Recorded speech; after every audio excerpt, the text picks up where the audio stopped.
Yeah. There's some transfer news talk, but I want to get on to talking about our Brazilian boys, seeing that you're wearing that top. And of course, because the crowd have asked for him, and he was such an amazing guest last time. We have live coming to us from, I think, Canada this time, the absolute legend. That is Mario. Mario, how are you, buddy? It's great to see you. Guys in the chat, show Mario some love for taking the time out to be with us again today. How are you, buddy? All good, guys. So good to be with you again. Thanks for inviting me. I'm not gonna lie, I'm a little bit pissed off because we just played a derby against São Paulo. It was a 0-0, but not a very good game. But yeah, I'm so excited to join you guys again. It's good to have you, buddy. It's good to have. Are you missing? Do you think you drew because Danilo was missing and Scarpinha? Was there an impact there? Or? Yeah. You guys have no idea how much we missed Danilo already. Seriously, him is going to be a tough task. Wow. Yeah. What do you think though of Ant's top? Sorry, I didn't. It's lagging a little bit. What do you think of Ant's green shirt today, Mario? Oh, that's beautiful, dude. That's beautiful. It matches my background here. Now I'm in my studio right now.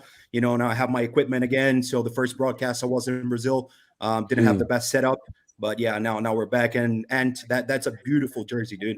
And it brings me a lot of good memories because we won the Brazilian Cup that year against Santos, one of our biggest rivals as well. So that jersey's fantastic.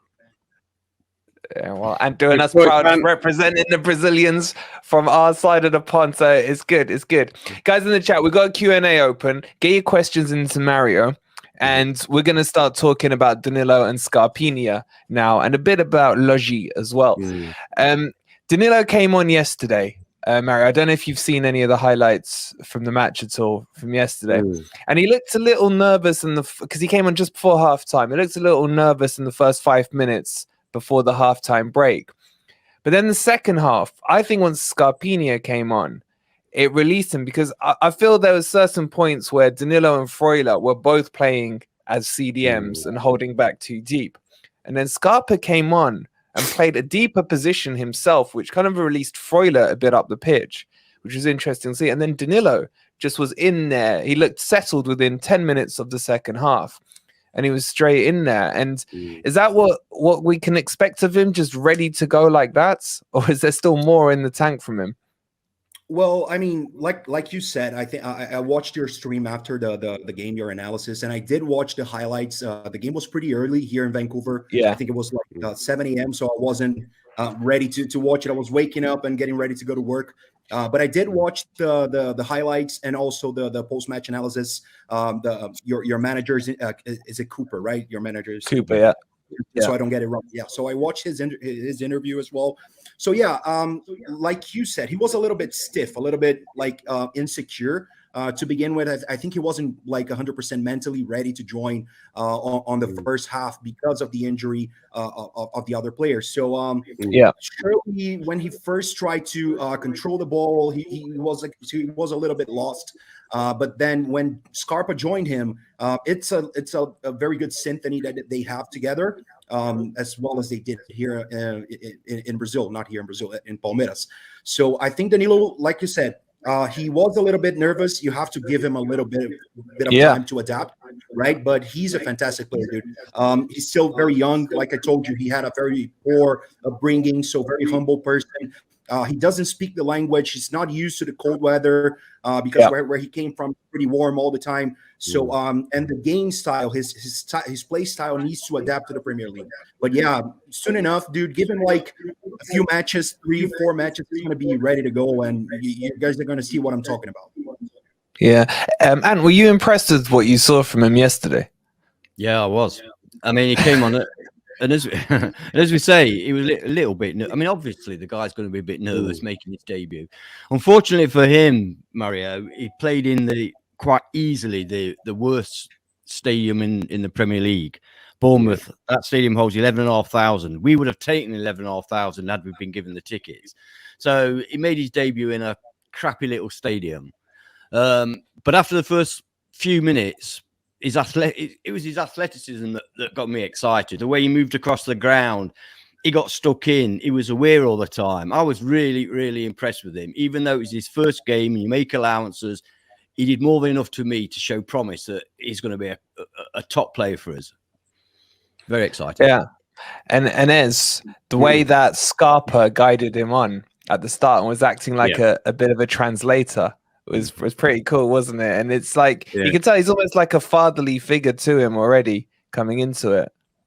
Yeah, you can see there's a lot of respect and love between them two, and that's my new nickname for Scarpa now. He's the translator because he seems to be playing that part. And even when he came on the pitch, you're right, his impact sitting a bit deeper, and it was what I was asking for when at halftime was asking for Scarpa to come on and play down that left hand side, so he links up Lodi, Danilo and himself, and they get a little bit of a Brazilian quartet triangle going on down that left-hand side, and it seemed to really spur us into a bit of possession and also like just a bit of shape. I saw a better shape with that, even with whilst Chris Wood was on, and once we got our foothold into the game, you could see that Danilo really looked the part. He was tidy on the ball. He was aggressive when he needed to be. He didn't look rushed. I was really impressed. Really impressed with that second half. Murray, I want to ask you about Scarpa, but some people saying there's a bit of echo coming from your mic. I don't know if I couldn't pick it up. Is there, guys in the chat, yes or no? Are there any echoes coming from Mario's mic when he's talking? Let us know. Obviously, we want the production to not be like the lagged one. But what I want to ask you about, Mario, is about Scarpa and the different roles he can play, because he came on yesterday and he was almost playing as a box-to-box really in midfield. I was actually impressed with his tackling. You know, I didn't have him down as a CDM, but he was quite deep, picking the ball up and then driving it forward. Is that a position he's played with Palmeiras before, where he sits a bit deeper, or can he just play everywhere, man? I was actually quite impressed. Like you said, he was actually, I even made some notes here. He was almost playing as a CDM at first, as a left back as well, just getting the ball from the goalkeeper and starting that transition from defense to the attack, right? So he did that quite a few times when we had no other players to do that role, to play that role. So he can do that. He knows how to do it. And I told you before, he can play anywhere on the pitch. Anywhere you put him, he's going to perform. Of course, his preferred position is always going to be that CAM to left wing or right wing, coming from the sides, maybe from the right wing when he can cut the ball to the middle and cross it with that curve, with that bend that he does so well. But like I said, he has very good vision, very good passing, crossing, finishing as well. Even though he kind of flunked one of the kicks that I saw there, like one of the opportunities that you guys had, the ball came to him and he just kicked the air. I mean, that happens as well with the best players. So, I mean, it's no biggie, right? But yeah, he did it on purpose, man, because he passed it. The pass ended up going to, was it Surridge? Just there. You see, that's his quality as well. You know, like he knows what's gonna happen. He's like, he has like a fifth sense. You know. Yeah. It was really good. I just don't know why he didn't start. I mean, Ez, would you have liked to seen him starting yesterday?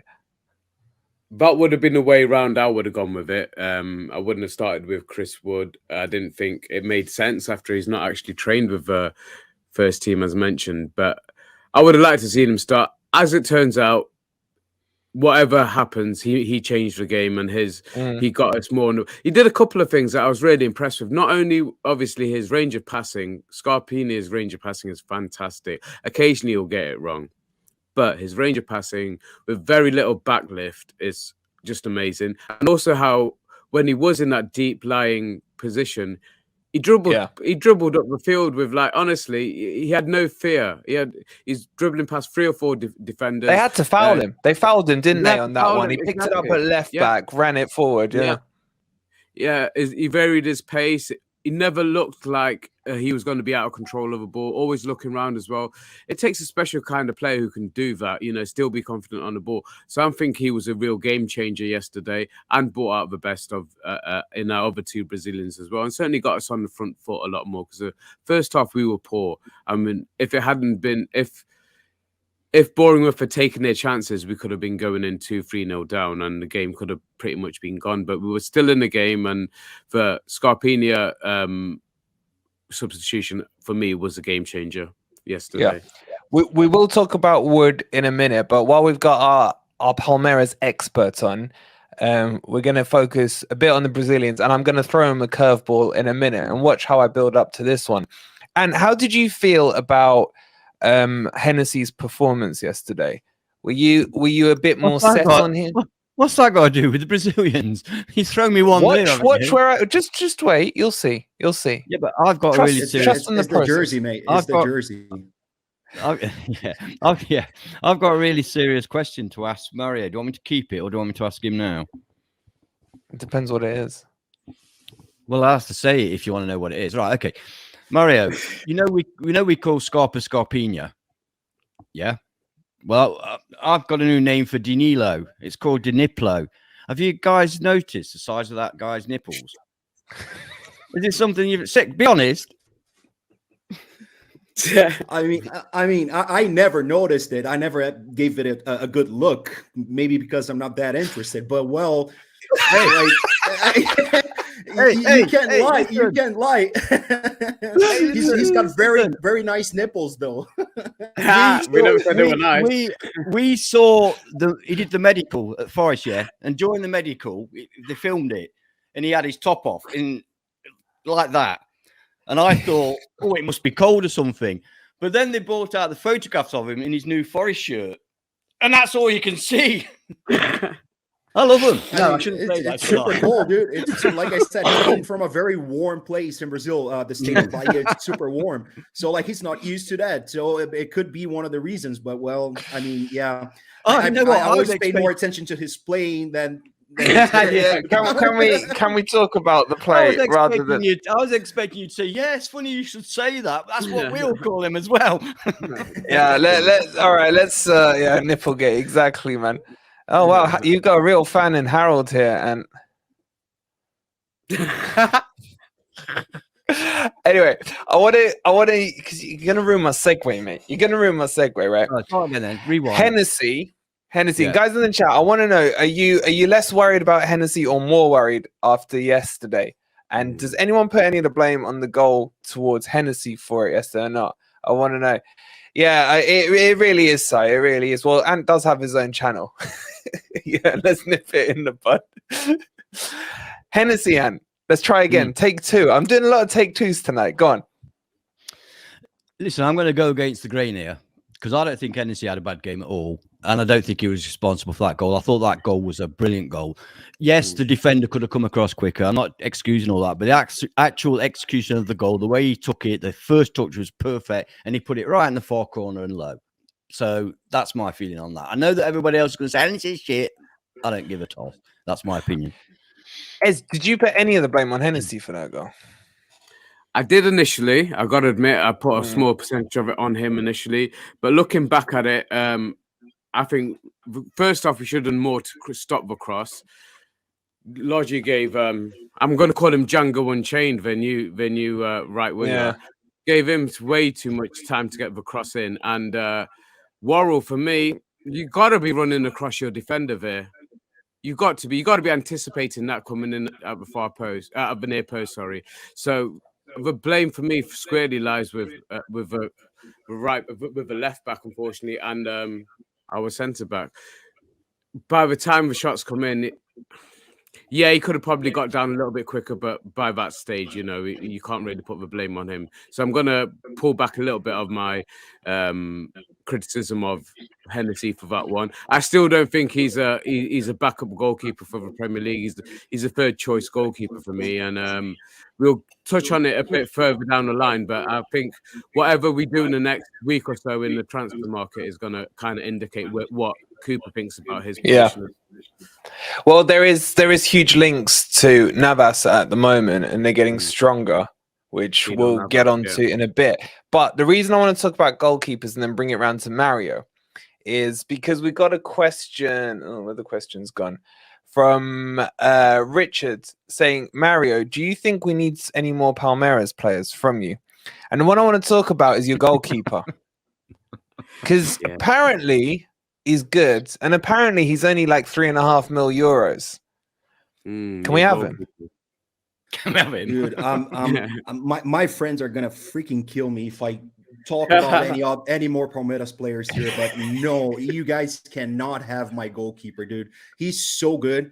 Although I think he's like 34, 33 years old. I'm not like 100% sure. I even thought when he joined, I even thought he was younger. Yeah, I don't know. Honestly, like, but I think you're lying now. I think he's trying to sell him really badly now. Yeah, so, chat. Yeah, he's about 30. He's pretty. His name's what's his name? Bold. Waverton, isn't it? How do you say his name? Yeah, it's Weverton. Weverton. Guys in the chat, go find out his age because he's lying to us. Go. But yeah, you can see if you take a good look at him, he's pretty bold. So I'm not gonna lie, he might be actually 33, 34. But when he first joined, because of his athleticism and his explosion, I thought he was younger actually. And he came from a team in the south region of Brazil. Since he joined Palmeiras, the fans love him. He's super he's insanely good, dude. So I'm not going to talk about Weverton. Please don't sign any more of our players because we are. I'm just going to say, because Dino's done his research, yeah? Dino's done his research for us at the high press part of FFTV. No question. And he's your best performing player, yeah? No question about it. Even ahead of Danilo, Scarpinha, Navarro, all of those. So, but the thing that's got me interested, there's no links. You don't need to worry. There's no links, yeah? But apparently, someone could have him for 3.5 million. That's the going rate apparently for him. Yeah, and he was actually the third goalkeeper in the World Cup for Brazil. Yeah, so he actually played behind played Alisson and Ederson, yeah, and Ederson. Yeah, I honestly I think he's better than both of them. I think he's better than both of them. Oh, really? And it's not because I'm a Palmeiras fan, dude. This is, like common knowledge in Brazil. Alisson and Ederson, they're super good goalkeepers, but they lack a few qualities here and there. I think Weverton is such a complete goalkeeper, and he deserved more chances during the World Cup. But honestly, I'm going to shut up because your guys are going to want to sign him again. I was say, Mario, you're not doing a very good job of keeping your players. No. It's hard, isn't it? Wait, Mario, what's Neto saying here? Neto is my cousin. Neto's my cousin. He said the last name is the same one, Capellini. So he said, get the F out. Leave the man here. Leave the man here. Don't touch him. Don't touch him. For all the Palmeiras fans in there, feel free, type in Portuguese. We got to translate it tonight, so it's going to be fun. Yeah, Weverton was in the World Cup. So I tell you what, we're prepared. Now listen to this. We're prepared to give you both Hennessy and Jordan Smith for Weverton. And Horvath. We'll give him 3. Horvath. Yeah. And Steve Cook. And Steve Cook to drive him there. Yeah, Steve We're just going to offload. But he seems he is a name that seems to have been around for a long time. But if he's at that age of 34, 35, which is what the guys in the chat are saying, then he's probably missed his boat. But how long has he been at Palmeiras, Mario? How long has he been there? Wow, that's a great question. I think like some 4 years or so. And I do think he missed his chance to go to Europe. I don't know why European clubs did not pay attention to him. Usually they come in full force when the player is young to take him to Europe, which is understandable because the money there is way better, right? And of course the quality of the competition as well. But I honestly have no idea. It beats me why Weverton never had his chance in Europe, especially with Brazilian goalkeepers, because they've been been flavor of the month down here, as you say. Alisson and Man City's goalkeeper, but both playing in the Premier League, 2 of the best goalkeepers for the style of play that seems to be playing out from the back. So is Weverton that kind of play? Can he play out from the back? Is he a good distributor of the ball? Absolutely. He's good with his feet. He's good with his hand. Coming out of the box when the ball gets crossed in, he has good positioning, good timing. 35 years old. So it's something like that. I didn't have like a complete confirmation, but he is. I told you we're gonna catch you off guard, mate. I told you. I've been making a list of a few players I want. I mean, my friends are gonna freaking kill me, dude. I mean, I can't keep going on and talking about it. Well, we've got someone here was saying, where's it gone? Fernando's saying Pedro9 from Flamingo. He said, Mario, talk to the guys about Pedro. Who? True. It's worth a shot, maybe. So Pedro was actually in the squad as well for the World Cup. He didn't get to play many games. I think he came in like 2-3 opportunities. He's a very tall guy, very strong, physically strong, good header, good positioning. He has skill, though being super tall and kind of clumsy at sometimes. He's very skilled. He even scored like a bicycle kick goal last season. So he's a very good player, dude. Palmeiras tried to hire him because last season he was mostly he was a sub at Flamengo, and people were saying that his talents were being wasted there because he deserved to have more, time in the first squad. So Palmeiras was actually looking for a center forward. We tried to hire him. Flamengo asked for like millions and millions over what he's actually worth. And honestly, I'm gonna say Pedro is better than Wood. That's for sure. He's a very good player. But I think Ez is better than Wood. That's a low bar. Well, he's 20. Mario. Fernando's saying he's 25. Sorry, Ez, go on. Stop trying to take other people's players and leave yours alone. We know what you're doing. But Mario, just out of interest, because it's one of the things that I've heard mentioned quite a bit recently, how we get these players at such bargain prices, and then obviously if they're great, they go for 5-6 times more than what we originally paid. If off the top of your head, what's the highest transfer figure for a Brazilian player bought from one club to another in Brazil? What's your transfer record, national transfer record? It'll be the kid, the 16-year-old, surely. Yeah, it's a little leggy. I'm not sure if I understood your question 100%. Are you asking at the moment what's the most expensive player in Palmeiras? No, that's a better question. Transferred between Brazilian clubs. But yeah, in the Brazilian league, what's the highest transfer fee that's been paid for a player within your league? The last one that I can recall, I don't know the actual amount, but Neymar was signed by Barcelona by a fairly gigantic amount. We just sold Endrick. He's 16 years old, so he cannot even go to Europe yet. He's gonna have to wait until he's 18 in 2024. Madrid signed him for 72 million euros. So that was a good deal. I still think Endrick was worth a little bit more because of the talent that he has. He's a very good prospect. He's super young, so he has a lot to grow. But right now, honestly, I can't see any Brazilian players like that are worth shitloads of money. The thing is, go ahead.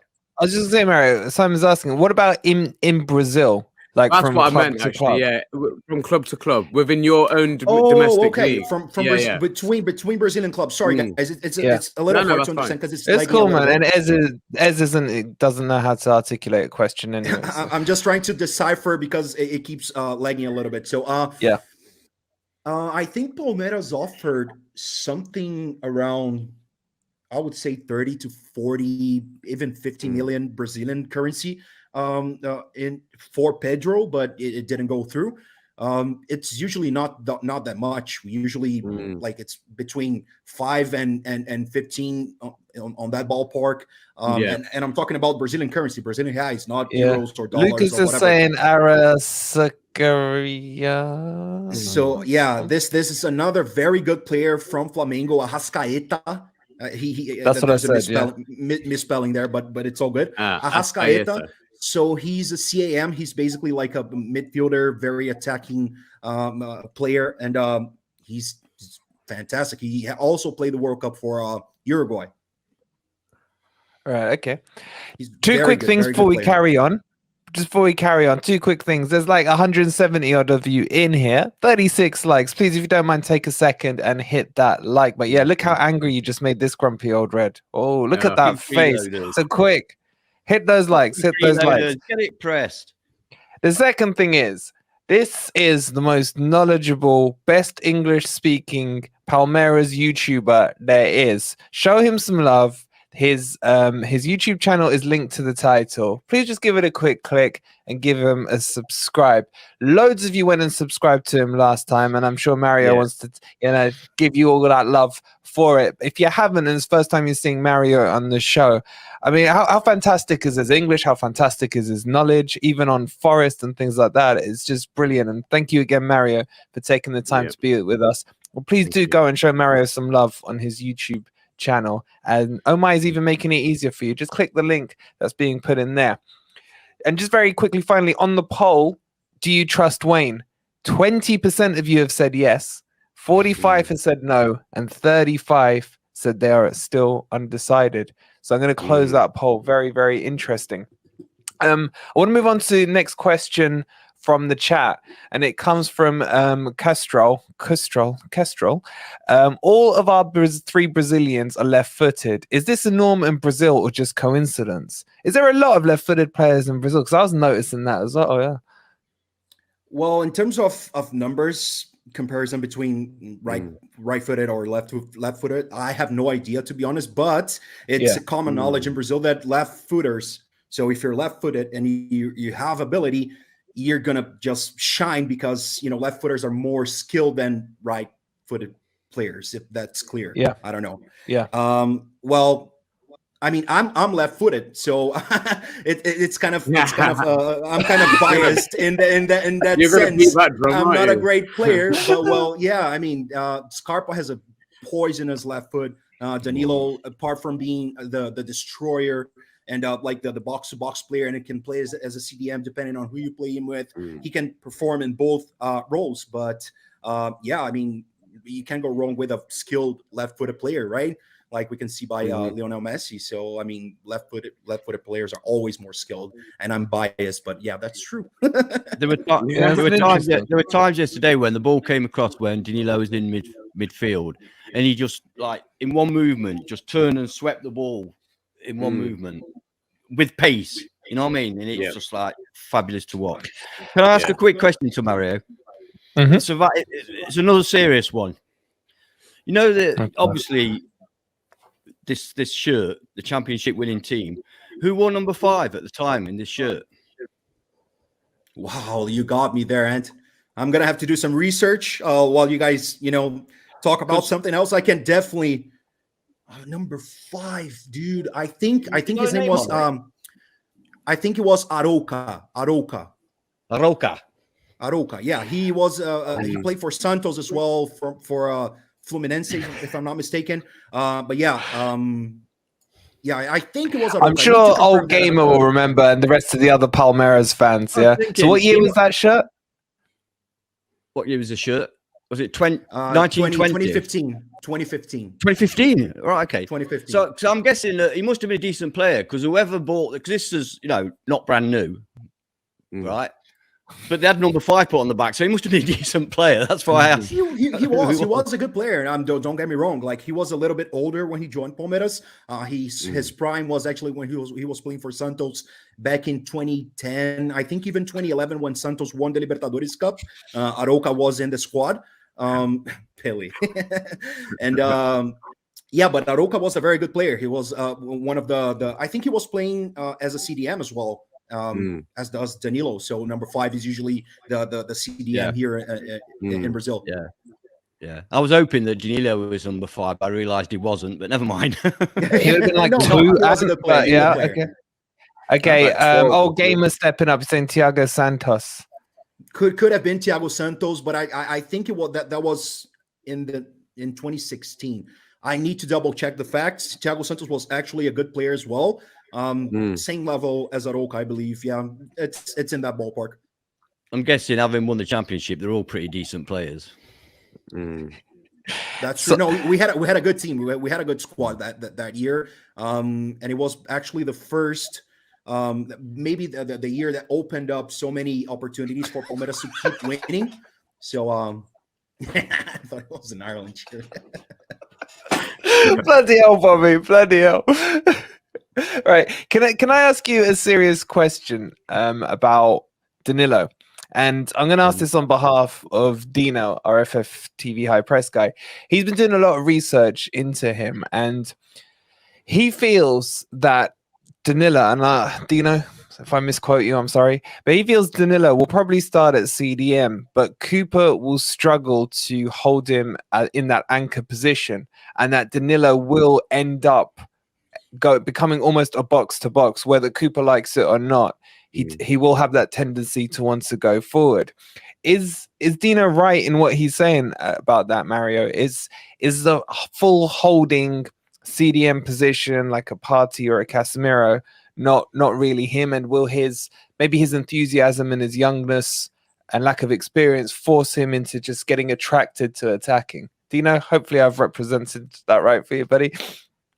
I think honestly he can do that as long as he adapts to the game style, to the gameplay proposed by you guys, by your manager. So the thing is, he is very young, so sometimes he's very what's the word for it? He wants to do more, so he doesn't stick to his position. He would do that here in Palmeiras, but he always had someone to cover for him, because I remember Abel used to bring in the left back to cover for Danilo's absence in the midfield when he was going up and trying to build the play, the attacking play. So he can definitely do that, but because he's young, he's very willing to show that he's good. You know, Brazilians are always trying to show their skills, but yeah, he can definitely do that. He's a very good, he has good tackling time, although he commits a lot of fouls, like I told you on our first conversation.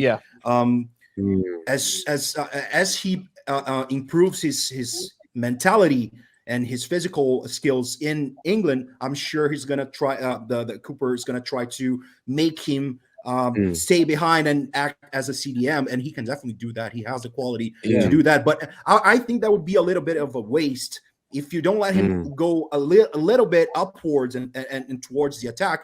You're gonna miss some quality when constructing, when building the attacking play.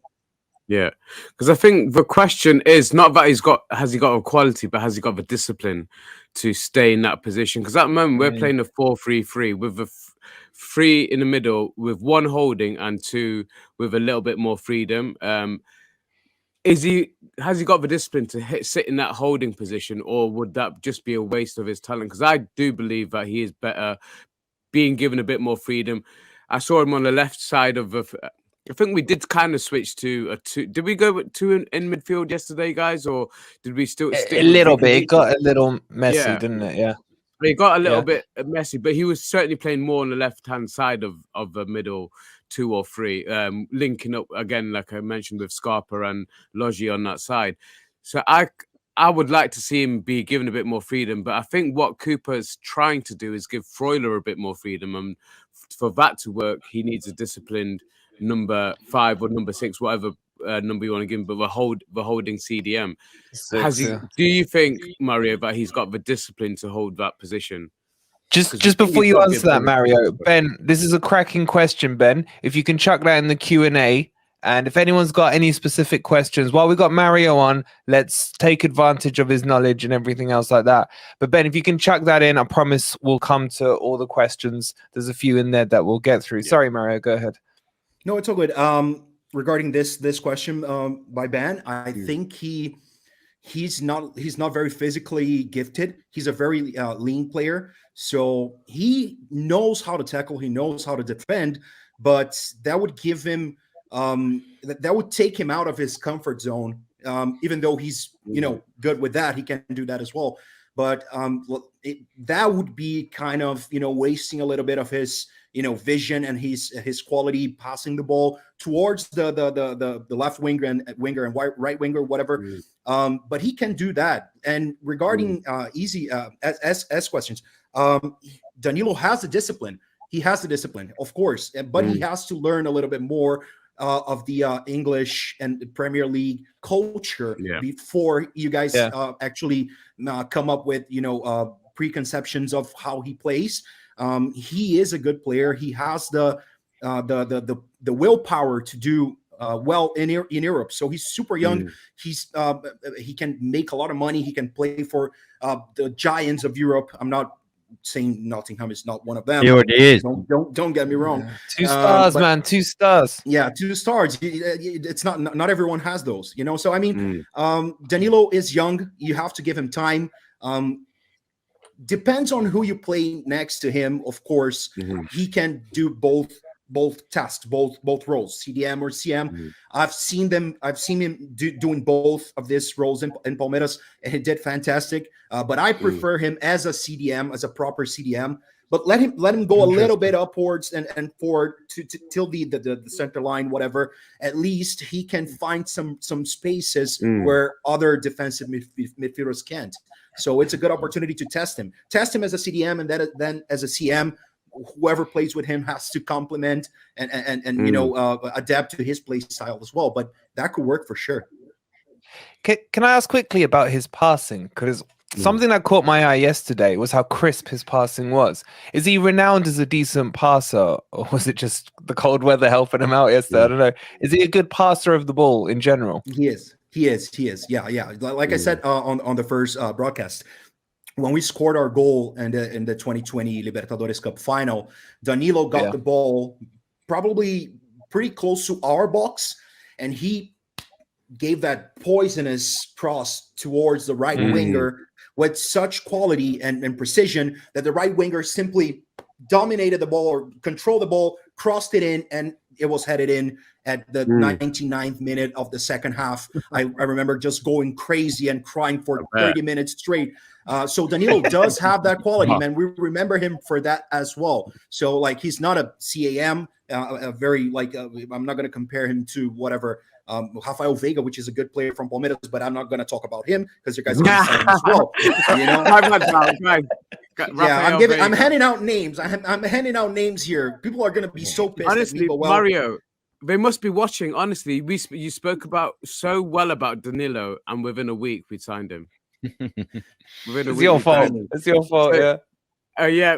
Wolverine said the other day he'll get onto Marianakis, but I think he needs to get onto Mario Nakis and get a few more deals.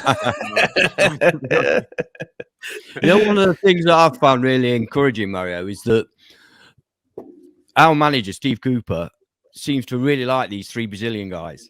You know what I mean? You know, we've got there's training videos, and he's got his arm around them, and he's laughing with them, and he's stuck Scarpa straight in, he's stuck Danilo straight in. I find that really encouraging, because a lot of managers, especially if they're not the manager that scouted them, a lot of managers will say, "Oh yeah, we've got to settle him in, keep him on the bench." You know, not quite sure, but he seems to really have bought into this Brazilian setup that we're doing, which is really encouraging for us, I think. That's correct. And I saw his interview, his post-match analysis, and I remember him saying that he wants to make him feel more integrated and welcome to the squad, to the city. So that's a good thing, and that's actually what made the biggest difference in Palmeiras last couple of seasons, because Abel Ferreira, which is the Portuguese manager, he did just that. I mean, even in 2002 when we won the World Cup, Scolari, which actually was it's one of the greatest managers Palmeiras ever had as well. He created that Scolari family, that Brazilian family inside the dressing room, which made the team actually go for it and win the World Cup. And so did Abel Ferreira here at Palmeiras. So if Cooper does that and welcome all the 3 Brazilians and make them feel integrated, they're definitely going to perform even better. That's for sure. And Brazilians are very warm people, and we're very affectionate people, and we like to feel like people like us, and people actually care about us. So if you show him that love, he's gonna give that back to you in quality and giving his like 100% every time inside the pitch. It's a big thing with Steve Cooper, that is making the guys feel a family, making them feel together. And I think one of the reasons that Lodgy initially struggled, because he had nobody, didn't speak the language, he had nobody. Cafu. Well, apart from Cafu, we've got a guy called Cafu. Not that Cafu, a different Cafu. But now the other guys have come in. He started, all of a sudden, Lodgy's starting to perform way up there, and that can't be coincidence that he's got some fellow Brazilians in now. I guess to go around and see each other, so it's all good stuff. And that interview you were on about with Steve Cooper, the one bit I liked most of all was when I don't know if it's the same one you saw, but the interviewer said to him, "Oh, and you brought Danilo on," and Steve Cooper went, Yeah, it's good, isn't he? You know what I mean? Yeah. So that's a little. I remember he did that. He said that in his interview, right? He's Yeah, good. yeah, You can see it when the ball first came to him. He was, like I said, a little bit insecure, but 2-3 minutes after that, he was already controlling and putting his head up and just looking for the best play. And that's gonna develop even further with that kind of environment that Cooper, like you said, wants to create inside the dressing room. Yeah. So that's only going to bring you guys good things, that for sure. And we touched on his discipline. I actually did see I did see good discipline from him, because we were giving away a lot of silly free kicks, but I didn't see Danilo give any away yesterday, and he was quite disciplined in his tackles.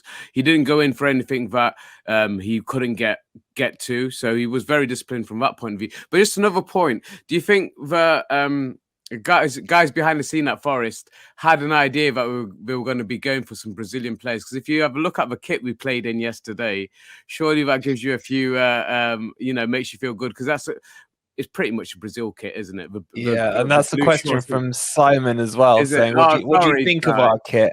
Yeah, do you like those colors? I mean, of course, as a Brazilian, you gotta love that, and that's definitely gonna make them feel a little more, like they always want to join the national team. And Scarpa had his opportunity in a while back, but just for like friendly matches, nothing like super competitive. And Danilo also had some chances before the World Cup, but he didn't get called up to the World Cup.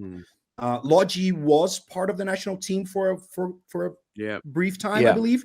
So given that yellow and blue, given that yellow and blue, they're gonna feel good at it, in it and perform even better. That's for sure. Absolutely. You know what? I just want to get a little analytical. Sorry, before we do, just because I want to bring a different element to the stream. Mary, I hope you don't mind. Maybe if I can just bring this up, I'll make it a little bigger so the guys in the chat can see it. This is the heat map from Danilo's placement yesterday, where he had his touches, and they all seem to be mainly focused in that middle third of the pitch, and quite central as well. There's a bit down, obviously, towards the bottom. Would this be a typical Danilo area of performance that you would expect to see or saw during Palmeiras? And guys in the chat, what do you think of like these his heat map here? Is that something quite typical of where he would normally play? Yeah, I think that's it. That's how he moves around the pitch most of the times when he was playing for us. Yeah, I mean, you can see him coming back a little bit to get the ball as well, to kind of try to start that creating the attacking that transition. But yeah, that's mainly where you're going to see him play. And of course, like I said, depending on where Cooper plays him, who he plays next to him, he will be able to go even forward and try to do more things attacking wise. So yeah, that's from what I can see in the heat map here. That's pretty much it. Yeah. Yep, cool. And the thing I want to ask you about, maybe you can give us some insights if you don't mind, is the formation that Palmeiras plays. Is it a 4-2-3-1 that you tend to line up, or what's the default day in, day out formation? And where does he sit in that? Because a lot of, from what I've seen and what I heard, even though he's left-footed, does he prefer the right-hand side himself playing on that, or do you tend to see him on the left-hand side? So yeah, Scarpa prefers to play on the right side, middle towards the right side, where he can actually even cut it towards the middle and kick it, because you're gonna see him score quite a few goals that way, dude. When he has the ball on his left foot, just opens some room and finds that nice curve towards the angle and top corners. So yeah, that happened a lot at Palmeiras. So that's bound to happen at Forest as well.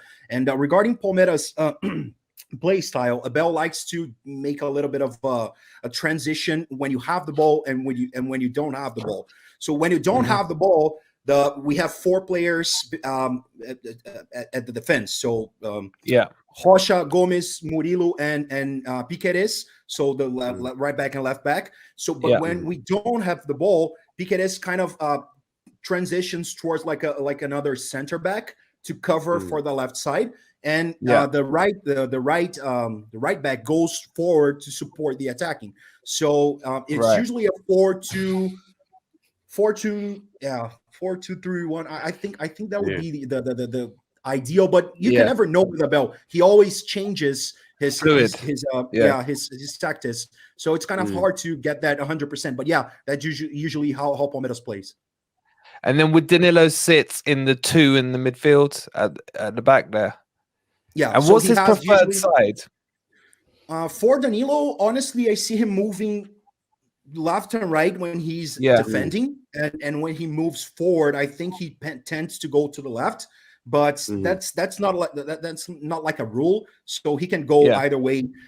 Because when he played for Palmeiras, he had Zé Rafael playing with him, which is he is actually a CM and very attacking player. So he's very physically strong, and he has good quality passing the ball, and also breaking the opposition closer to their box. So that's what Abel tries to put that pressure all the time. So Danilo would stay a little bit more, and Zé Rafael would go forward with the attacking midfielders and the wingers as well. So yeah, because he's not a great finisher, is he? From what you were telling us last time and what I've watched of him, he still needs some work on the kind of final third of it, doesn't he?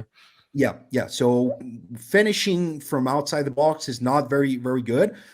He scored, I think, one goal when he was doing that in Palmeiras, but I can't remember for sure. But in corner kicks, when Gustavo Scarpa it's on the corner, so he is very good with his head. So he's not a tall, like super tall guy, but he has good positioning. He's very he has that willpower. He's willing to actually dive towards the ball to actually score. So I mean, you can see him score quite a few times as well. I'm sure about that. And you wanted to jump in there? No, I was going to say to Mario, when teams are like playing some fancy football in England, the crowd sings Brazil. It's just like watching Brazil. And with our 3 Brazilians and our Brazil kit, it is like watching Brazil. I mean, like I said, I didn't watch the entire match, but it was a good game on the second half from you guys, and that's definitely even that jersey actually brings more Brazilian fans to watch Forest play as well. So I mean, of course, we love that yellow jersey, so that keep rocking them, and we're gonna keep supporting you guys. That's for sure. I like to make our but don't guests find feel any more Palmeiras players, please. Please. Well, you mentioned, you got me excited when you went through your back 4 and you mentioned your centre back again. And I was thinking, I remember that was that's a no-go zone. I won't even ask you about him. I'm not gonna just in case Marinakis is the best player we have right now at Palmeiras is called Rafael Navarro. So you can take him. We know about Navarro. They've tried it on me. They've tried it on me before. He's very cheap, so it's very good quality cost. But seriously, Mario, your mates must have seen you do this show with us last time, and it must obviously you saw Danilo straight after.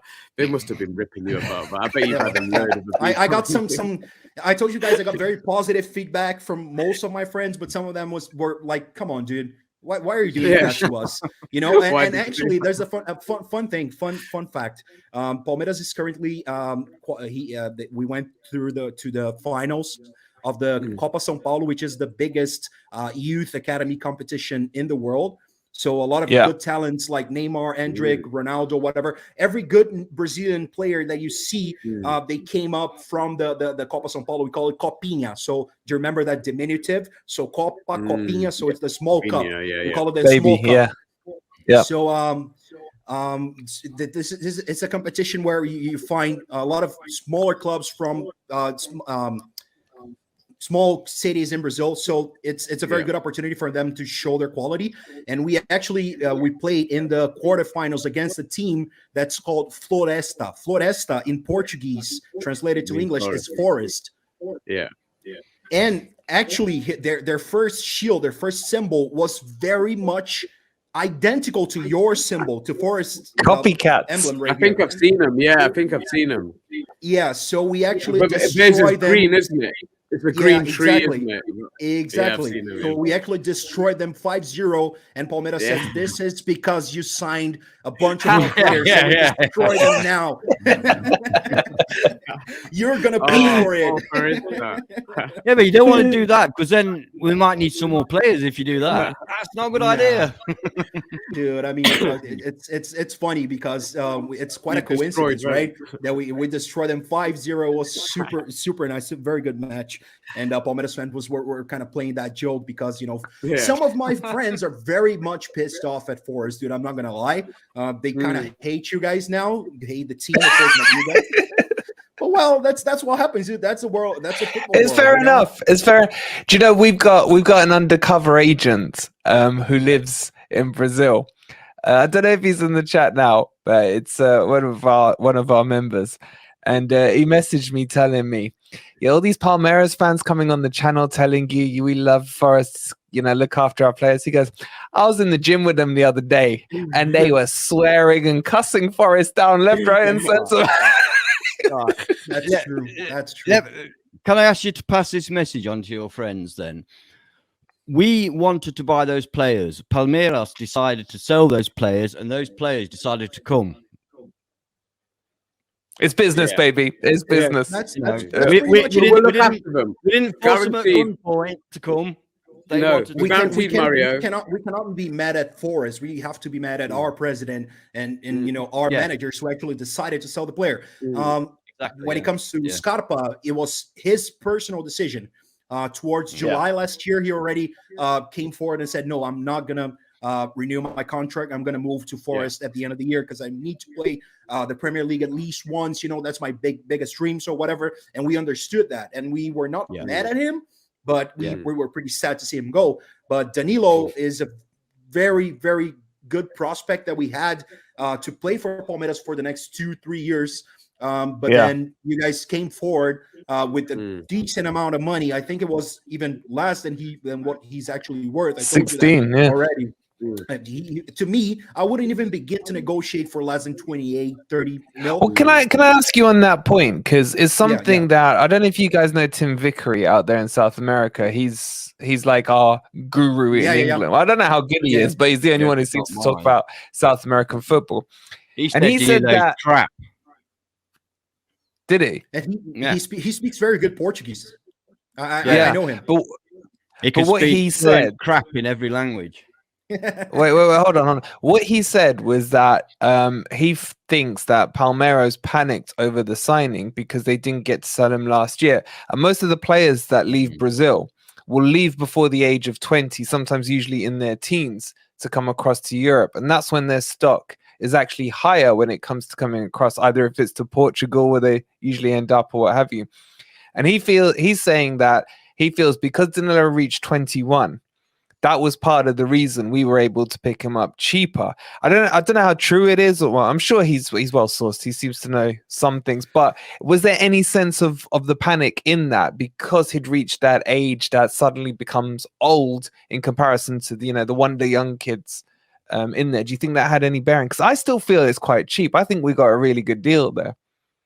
That could have been the case, but I don't believe that's actually 100% true.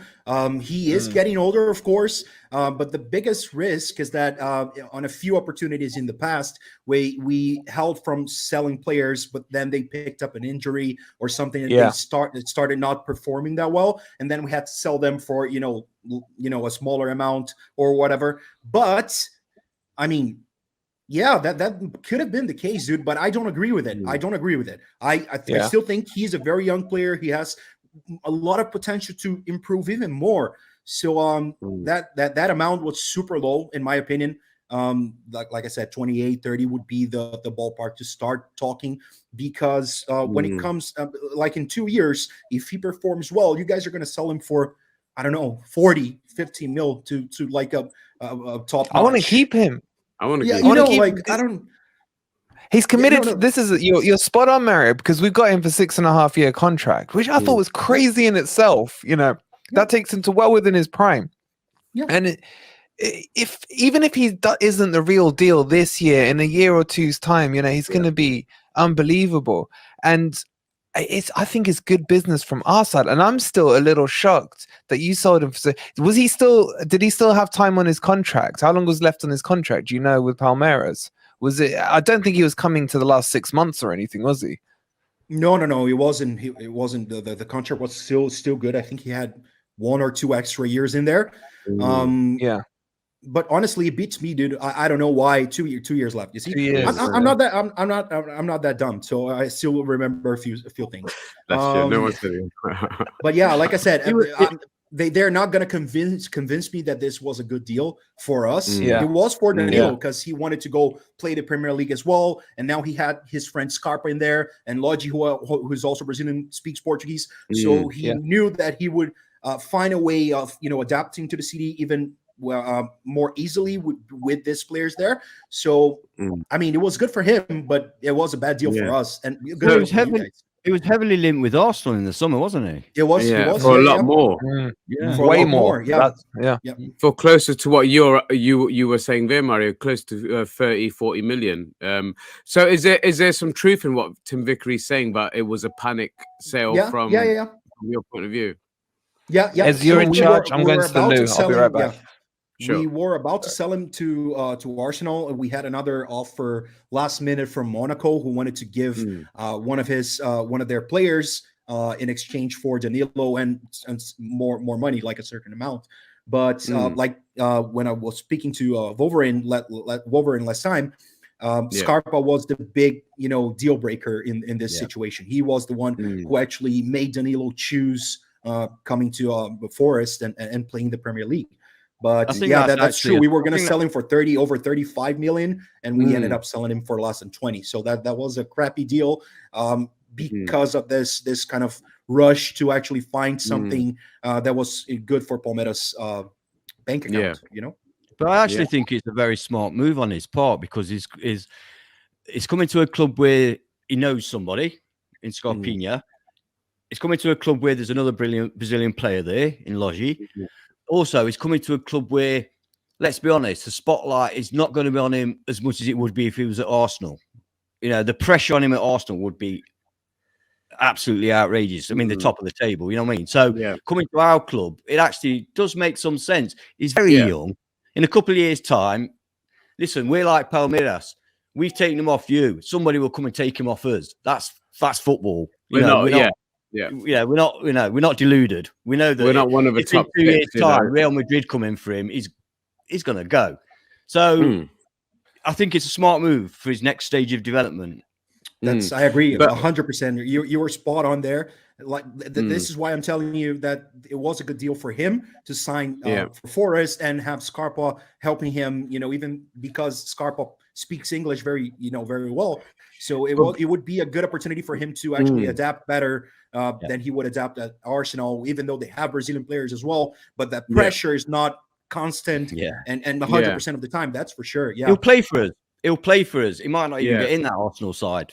Yeah, and a couple of things. I mean, one thing we can guarantee is that we're going to love the players. We're going to. The Forest fans are really going to take to these two, especially. And the other point is that obviously that Scarpa being here, they must have been fairly good mates when they were playing together, obviously at Palmeiras. That must have played a big part in him wanting to come here, because I assume that you'd watched his interview in Portuguese that was put out when he joined Forest, and he was I watched the translation, but you can never tell how good the translation is. But basically, he was saying that he wanted to come to Forest anyway, but it was Scarpa that pushed him over the line and got the deal across. And how instrumental do you think Scarpa was in bringing him here? Because despite he could have got Palmeiras could have got twice as much selling him to somebody else, but did he really push to come to Forest, and was Scarpa one of the big draws for that? Yeah. So in the end, like I said, Scarpa was the deal breaker. He was the one who actually convinced Danilo. I'm super mad at Scarpa because of that. I understand his reasons for joining Forest and playing the Premier League, but he didn't have to convince Danilo to go for such a small amount of money. And that was a mistake by our directors, our president, our managers, whatever.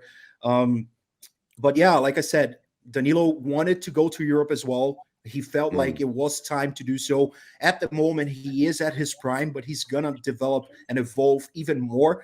He's only 21. Can you imagine when he turns like 25, 26? He's going to be at his physical prime, and mentally he's going to be even better because he's now playing at an European level, which is way more competitive and developed than the Brazilian competitions, the South American competitions. So, dude, I can only imagine what Danilo is going to become in 2, 3, 4 years. You know, it's going to be fantastic. And you guys did like a hell of a deal. So you're going to sell him for twice or even 3 times the amount that you paid for him. Well, we're hoping, like Wolverine alluded to, we're hoping that we're one of those top teams in that time, and we're going to be able to hold on to those players. But you know what it's like. I mean, even you can be the top of the Premier League, but somebody like Real Madrid and Barcelona come in for these South American players, and it's usually enough to turn their heads, isn't it? But thank you. I mean, you kind of like really helped us understand what we're getting, and I think we're all even more excited having spoken to you, Mario. So thank you for your insight, mate.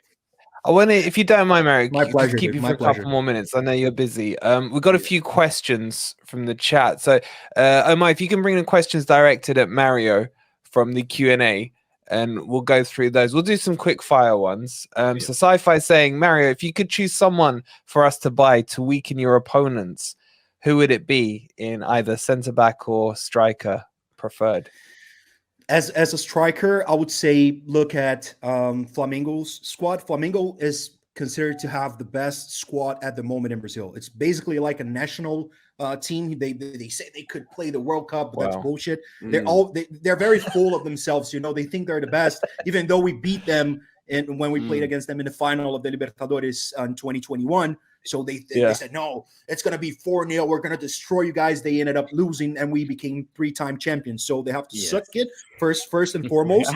First and foremost. I have nothing against Flamengo. Flamengo is not my rival. Flamengo is from Rio de Janeiro. In São Paulo, we have Palmeiras, Corinthians, São Paulo, and Santos. Those are my 3 rivals. Flamengo, we have a very good moment against them because we have 2 great squads, so it's great competition. We're actually going to play them at the final of the Supercopa, so the Super Cup. So the champion of the Brazilian League, which is us, and the champion of the Brazilian Cup. So we're going to face each other on January 27. Very good game to watch for you guys. It's going to be a good one. But I would say Gabriel Barbosa, which we call him Gabigol, he already played for Porto in Portugal, if I'm not mistaken, and he had a moment at Internazionale Milan. So he actually went to Europe. Oh, I have a guess here. Oh, so Gabriel Barbosa is a very good player. You can look at him. Pedro, like someone mentioned in the comments, I would sign him. Like for sure, dude. Even he's not that expensive right now, so I would definitely look into him. He's a very good player. As a center back, I have no idea. Honestly, Flamengo doesn't have the best. They have Davi Luiz now. Would you like Davi Luiz? He's not a very good player in my opinion. I don't like him. Sideshow Bob. So yeah, and I'm not gonna say Palmeiras has good center backs because you guys are gonna start trying to sign them as well. So I forgot his name. It was which one was it? So someone took notes for me last time. His name is Navarro. Not Navarro. Stop trying about Navarro. Anybody but Navarro. All right, let's move on to the next question from Kane, who says, what's Marcos Leonardo like from Santos, Mario? Young striker, would love to see him in the Premier League. Is he a good player? Good player. Good player. A lot of room to improve and grow even further. Santos is not doing very well at the moment. They have one of the toughest moments in their history. You know, Santos because of Pelé, because of Robinho, Neymar as well. So they always have fantastic players. At the moment, they're not doing so well, but Marcos Leonardo is I think, the best player they have right now. And he's super young, very good player to sign. That would be a good one to look at. Yeah, fantastic. All right, let's bring the next question. Simon F saying, Mario, tell us about the Sao Paulo game today, mate. How are you feeling, and should you have won it? How many Brazilian, viewers you guys have? How many Brazilian viewers you guys have? And do you think that if I curse in Portuguese, you're gonna get banned or whatever? You go for it, bro. You say what you need to say. Guys, if you're Brazilian in the chat, say me so we know how many of the Brazilians we've got in here. We've got our undercover agent here, Martin. Good to see you, buddy. He's the one who went to the gym in there. There's a few more in there. Fernando's saying Victor Roque. Victor Roque plays for Atlético Paranaense. He's a very young player. He's currently, I think, I don't know if the competition is over right now, but he's playing for the national under 20s team right now. And he's very good player. But yeah, regarding today's match, I feel like it wasn't a good one. It wasn't a good performance. But the other team, the opposition, São Paulo, they're a joke, dude. They're a freaking joke. Every time they go play against us in our turf at Allianz Parque, every 2 minutes you see a player throwing himself on the ground because they cannot compete. They cannot compete against us. Our team is way better. And São Paulo was a symbol of like the Brazilian success between 2004 and until 2009.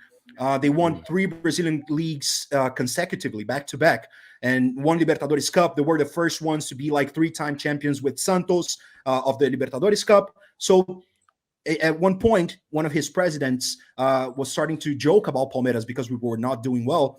And he says Palmeiras was becoming a tiny club. And now they're the tiny club, because we're winning everything and they're not winning shit. So I'm just ranting right now. So we're used to it. We're used to it. Don't worry. Don't worry. You're one of the boys now, Mario. You rant away. Portuguese swear words. Grumpy old Brazilians, mate. so exactly. Like, I mean, I'm very. I have hot blood. Like us Brazilians have hot blood. So we like to curse a lot. I'm not going to do that here because there's no reason for it. But São Paulo. If it makes you feel better, bro, do it. We got him.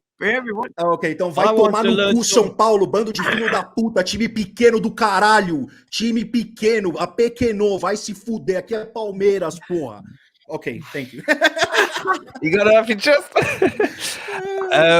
That didn't need any translation, did it? Martin, you want to translate that for us? Let us know in the chat. That doesn't it's good to get it off your chest every now and again. Yeah, you can see that it wasn't very friendly, gestures and whatnot. Well, like I said, São Paulo came to our turf, and they always try to play as little as possible. They want to hold the ball. The ball was stopped for 30%, 40% of the match. And that pisses me off, dude, because we try to build something and they don't want to let us, do anything. They throw themselves at the ground, on the floor, whatever, and they keep rolling around like Neymar does. And in 5 seconds, they're up again and running. So we actually had a penalty that should be awarded to us, and it wasn't. And VAR didn't even call the ref to see what happened. So yeah, dude, I'm super pissed off. The referees in Brazil are a joke, actually. So that's my biggest. That's what Luke is saying. How do you guys see the Brazilian refs? Did you say son of a prostitute, young man? Well, I don't know. I get loads of Brazilian comments here, and I'm going to bring them on screen. Screw it. I don't actually care. What's Gabriel saying here? Do I want to know? Can you guys hear me? Yeah. I think my screen's frozen, so I don't know what's going on. Okay. I think he's frozen. We'll never know what Gabriel said. You could always, say it out loud for him with your brilliant Portuguese accent. All right, here we go. Gabriel said, "Veia tomar nosso mi pickle." Oh, spot on. It's like being on a. Go on, then, You do it. But it's a funny language, Portuguese is. It's really it's like I'm not even gonna Spanish and Dutch. It's really weird. Stop making any excuses and say it. Just say it. Well, it's gone, hasn't it? It's gone now. I can't see it. It's gone. We just had an anonymous donation. Should I say, just donated £20 anonymous. That is so generous of you. Thank you so much, buddy. Shout It will yourself go out. straight into the hamster for the upgrades that we tried to do at the start of the show, and hopefully for the next stream that will all be there. Oh, that's what it means. Well, somebody's put Q is Oh my off. god, man! Oh, this is getting X-rated. Hey, our beloved Portuguese, our beloved Brazilian people in the chat. How good was my accent? Did I get it right? Did I get it right? Don't But even be Anonymous, thank quiet. you so much, buddy. Thank you so Spot on. much.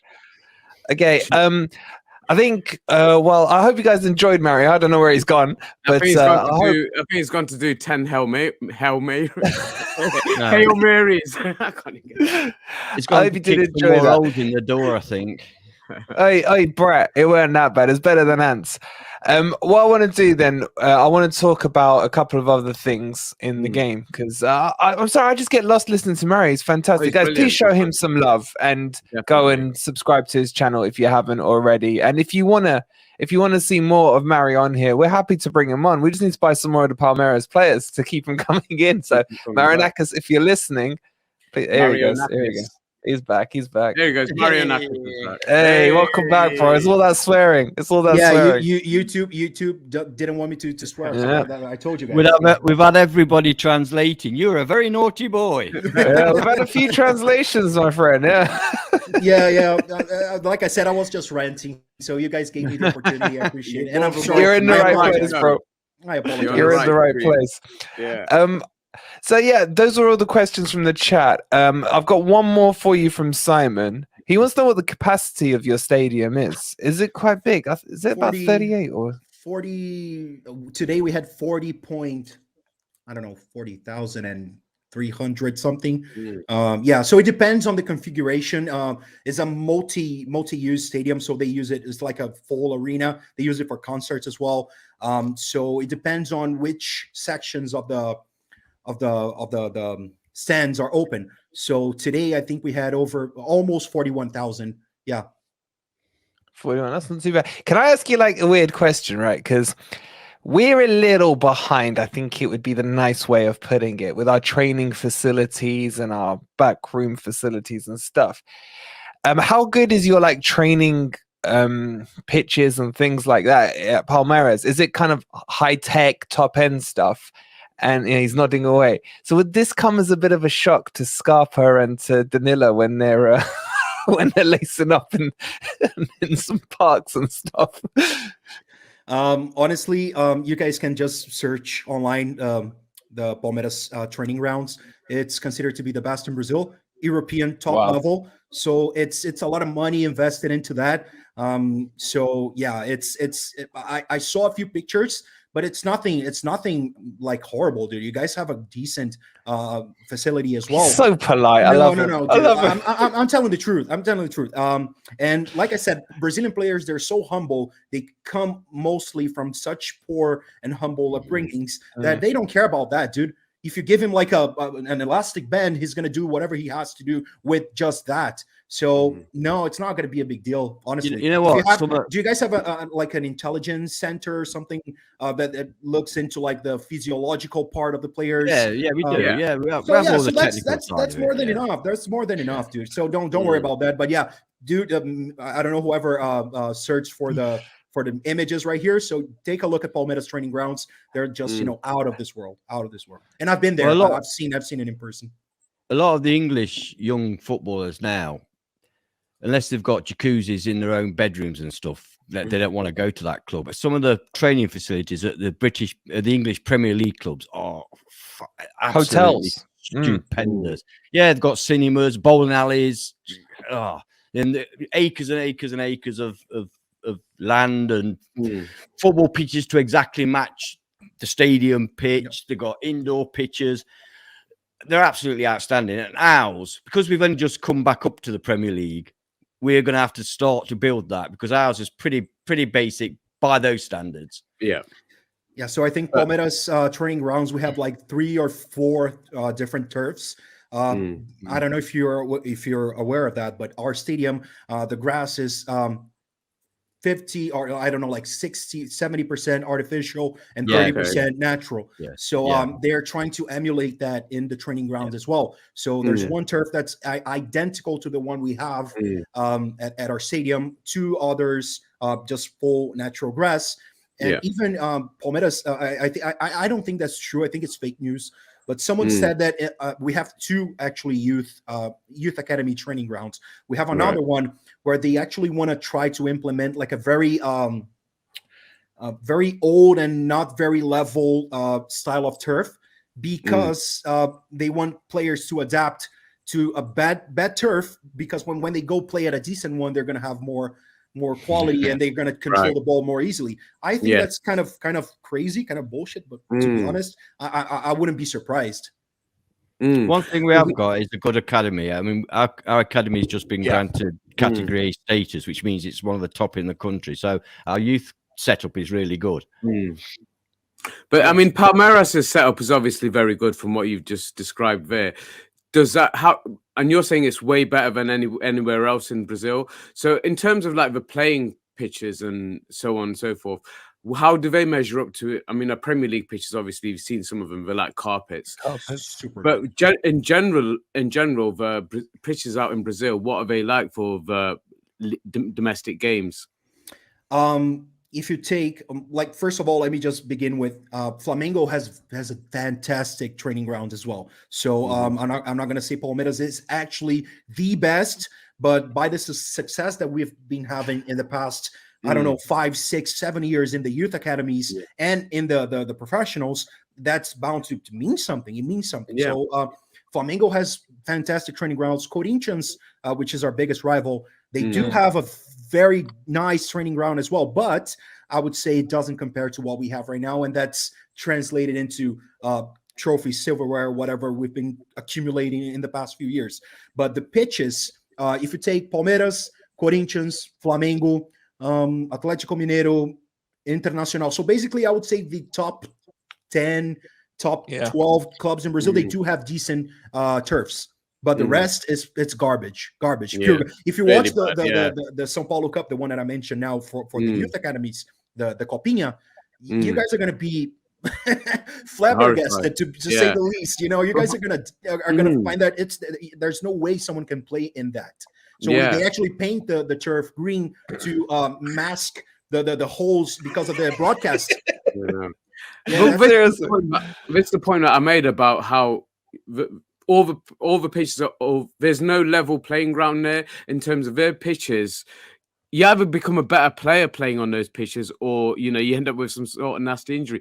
But you said there is, and that was the second part of my question. Sorry to go on about it, but can you definitely see a correlation in the improvement in your resources, as in your training facilities and so, and how it's gone on to the success in the youth and the main teams as well? Absolutely. Is there definitely a correlation? Yeah, it's 100%. It's 100%. That's that affected the morale, the performance, the level, the physiological side of it, the physical part of it as well, the mental part of it. So they actually built a hotel in our training facilities to get the players together before matches and whatnot. So if you take a look at it, it's fantastic. So definitely before we had that, we were not doing very well. Like I mentioned before, between 2002 and 2012, in 2002 and 2012, we got relegated to the second division twice, 2002 and 2012. Yeah. So it was a very dark moment for Palmeiras. And the former president, Paulo Nobre, he actually took money out of his pocket to make Palmeiras be able to balance its finances. And actually, so he was the one who made everything that's happening today possible. So we're like super thankful for him. And that's it. So it's definitely correlated. If you have good training facilities, that's going to translate it into performance and championships, whatever. Yeah. Just a couple of quick shout outs. I want to say thank you so much. Our guys are just so generous, mate. Peter, thank you so much for becoming a member and joining the family. We really appreciate it. And Nottingham Now and Then, you're just ridiculous with your support, and you have nothing but love from us. And as always, guys, please go and follow Nottingham Now and Then on Instagram. It is exactly as you read it there, Nottingham_now_. _and_then. He's an absolute legend, and thank you so much for your support as always. Mario, we've kept you on for so long, and I do appreciate you coming on, buddy. Before we let you go, I want to remind everyone in the chat, firstly, don't forget to hit the like button, but more importantly, please go and subscribe to Mario's channel. If you guys, especially if you speak Portuguese, I want you to go watch his videos and then come back, give us a little report on the players he really does like. Yeah. And then we'll put in a quick call to the Greek father, and we'll get Marinakis sorting out another couple of deals. Yeah. And as some of the guys were saying in the chat, we'll even buy their training pitch. It sounds pretty good. So, Mary, I want to finish with one final question, right?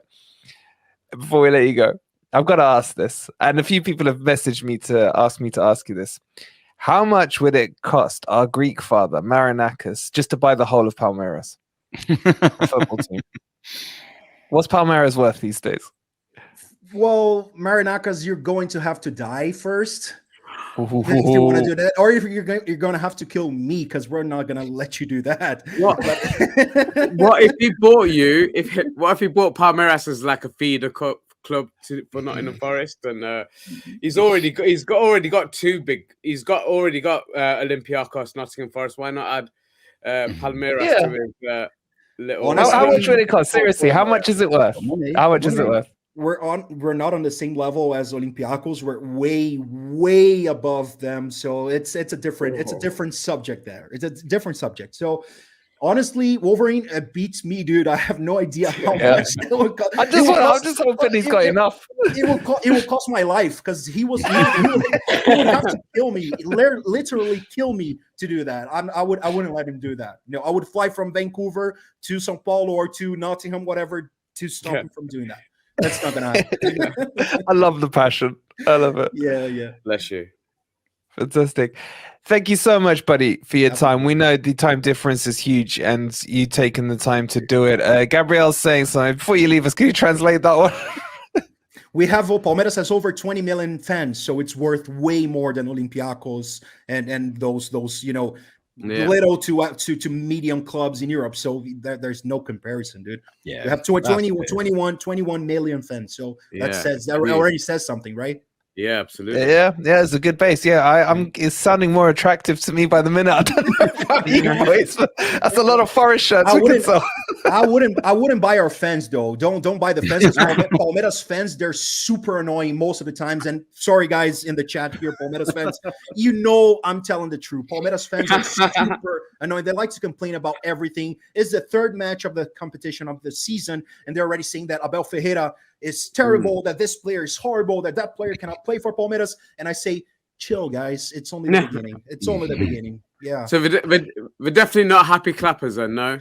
We like to. I mean, when we have to support the team during the games, they're fantastic. Don't get me wrong. Palmeiras, we do know how to support, but outside the pitch, if the player misses a goal, if concedes a penalty or whatever, we already start just pouring into him and saying that he's shite and whatever, Well, Gabrielle's agreeing with you and saying it's completely true on that front. Guys, I'm begging you, more than subscribing to us, please go and support Mario. He's just such a wonderful guest to have on, and they're just asking you all to come back, and I'm sure Mario will be more than happy to come back and do this again. It's just, I could just sit here and listen to you all day. I really could, but unfortunately, we need to talk about wood, so I don't want to bore you with that one. You don't want to get bored by that. Yeah. Good luck with that, dude. Good luck. Fantastic. Mario, thank you so much for coming in. Guys, while Mario's on his way out, please go and subscribe to his channel. What a gentleman and what a straight talker. We absolutely love him. And what was it? Via Palmeiras? Vai Palmeiras. Vai Palmeiras. But let me just teach you one more, because some of my friends complained. We have an actual chant that we use all the time, but it's in Italian. It's not Portuguese, but it's Avanti Palestra. Avanti Palestra. Avanti Palestra. Avanti Palestra. Palmeiras. Thank you very much, guys. It's my pleasure. Thanks for inviting me again. Anytime you guys want me in, just let me know, and I'll work with it. Brilliant. Fantastic. Okay, Thank you so much, Mario. Have a Cheers, great guys. afternoon for you over there, and we appreciate the time as Appreciate it. always. Thank Have you. a good one, guys. Appreciate it. Cheers. Thank you. All the best.